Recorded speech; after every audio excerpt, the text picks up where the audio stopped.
Senior, maraming salamat at pinili nyo ngayong araw na makasama ang inyong lingkod, Manong Joe Zaldariaga, para sa isang makabuluhang diskusyon dito uli sa Senior R. Ngayong araw, pag-uusapan natin ang isang seryosong banta na dapat nating pagtuunan ng pansin. Ang mga scam na ngayon ay high-tech na dahil ginagamitan na ito ng makabagong teknolohiya na tinatawag na AI o Artificial Intelligence. Isang survey na ginawa ng International Data Corporation na kinomisyon ng kumpanyang Fortinet ang nagpapatunay na lumalala ang pangyayaring ito dito sa Pilipinas. Bukod sa mga panloloko sa pamamagitan ng text, email o tawag, mayroon ng mga bagong paraan ng pagpapanggap na ginagamitan ng deepfake impersonation. Mayroon ding automated malware na nagpapabilis ng pagkalat ng isang masamang software na pwedeng makahack ng maraming device. Ang senior citizens tulad natin, madalas ang iisipin, ay, di ko na iintindihin yan, ang mga bata na ang bahala dyan. Pero ang problema, madalas na tinatarget ay tayo. Tayo mga seniors ang binibiktima ng panloloko o mga scams na ito. Ang madalas na dahilan, hindi agad natin nakikilala kung tunay ba o peke ang nakikitang online. Kaya mga ka-senior, panahon na para tayo maging mapanuri. Huwag magpadalos-dalos. Bago mag-click o mag-share, think muna. Makakasama natin ang isa sa mga nangunguna sa digital literacy advocacy na ito ang tagapagsalita ng Think Muna, isang veteran telco at media industry leader, ang aking kaibigan, The Mon Isberto. Kuya Mon, maraming salamat po sa inyong oras para sa ating mga ka-senior. Simple lang naman ang una kong tanong. Ano pa ang ibig sabihin ng AI o Artificial Intelligence? Naku, bigat na tanong. Simple lang. Yung AI, ano yan software system, no? Computers, no? Pero itong software system nito mabigat dahil napaka-intelligent niya. Para siyang tao. O mas matalino pa sa tao. Pwede, yung nga nakakatakot. Pero ibig sabihin, halimbawa, kung tanangin mo yung isang AI platform katulad ng ChatGPT o Microsoft Copilot, sino ba ito si Joe Zaldariaga? Naku, Diyos ko, haba-habang kwento niya. At lahat ng storya mo, ikikwento niya. Sa dami ng AI tools ngayon, mukhang nagagamit na rin ng scammers ang teknolohiya na ito para manlin lang o makapagloko ng tao. Well, yun nga ang problema, no? Kasi ang AI ay katulad ng anumang kagamitan na na-imbento ng tao. Pwedeng gamitin sa mabuti at pwede rin sa masama. So, ang nangyayari, marami mga may kalokohan sa isip na gumagamit ng AI. So, yun ang problema. Nagkakaroon tayo ng mga cases. Paraming cases ng fake video. Halimbawa, ako, yung mukha ko, gagamitin para sabihin kung ano-ano. Pwede na gawin yun. Alam mo, Kuya Mo, nangyari sa akin yan, mga ka-senior. Ini-endorse ko daw yung isang energy-saving device. So, I had to go and talk to our media friends and say, hindi po ako yun. Dahil yun nga, ginamit at sinabi, ini-endorse ko daw. Lingid sa kaalaman ng marami, actually, meron akong video na sinasabi ko, huwag kayong maniniwala dyan. So, baliktad yung ginawa nitong mga scammers na to. Binaligtad nila. Pero boses ko, Kuya Mon, at ako mismo yung nandoon. So, medyo tulad na sinabi mo, ganun katindi ang AI. Ang problema ngayon, Joe, is that it's become so intelligent na all they need is a few seconds of your voice and a few seconds of your video. Pwede nang gamitin yun para gumawa ng fake video.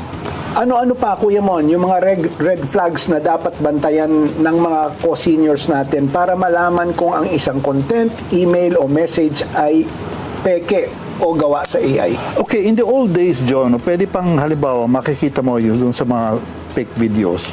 Minsan hindi nagtutugma yung kilos ng bibig doon sa salita. Minsan meron mga technical glitches doon sa video, no?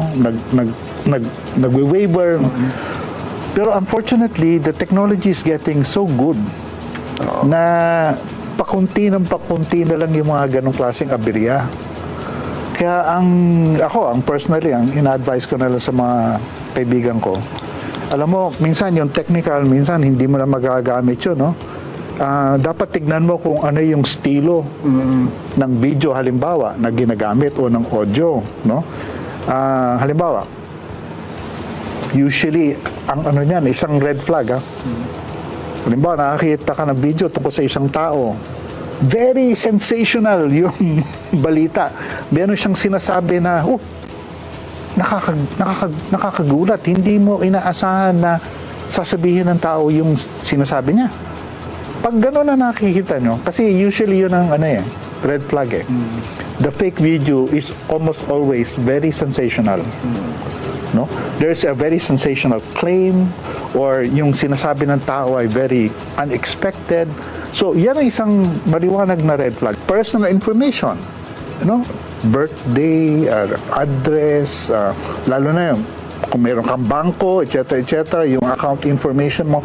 Pag tinanong ka ganun, siguradong ako, 100% fake yun.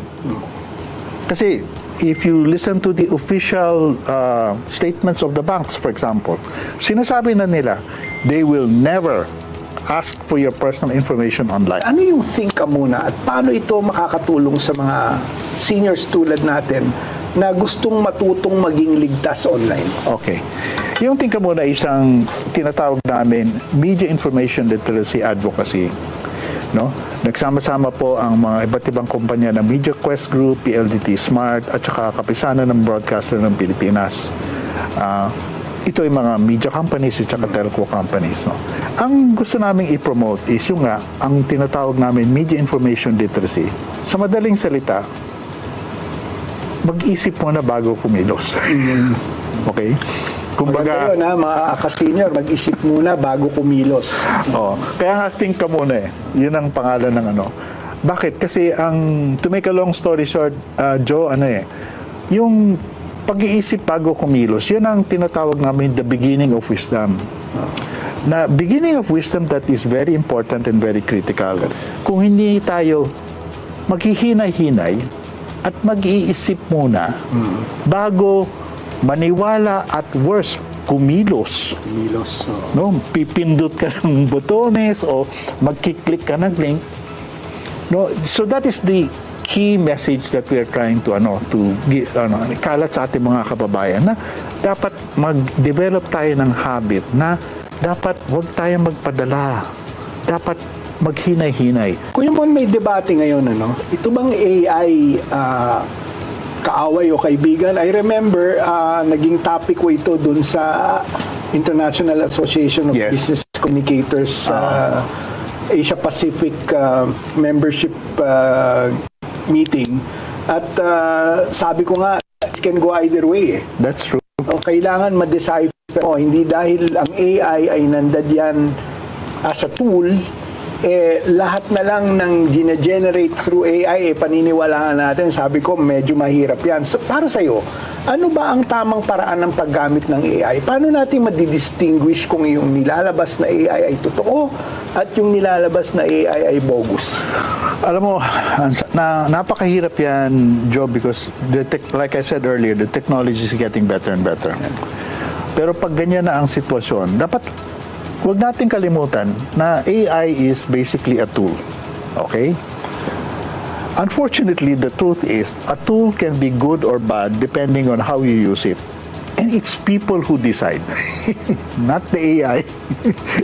It's people who decide how to use it. So, anong ibig ko sabihin? Asahan na natin, unfortunately, na mayroong mga tao diyang gagamit ng AI para sa masama.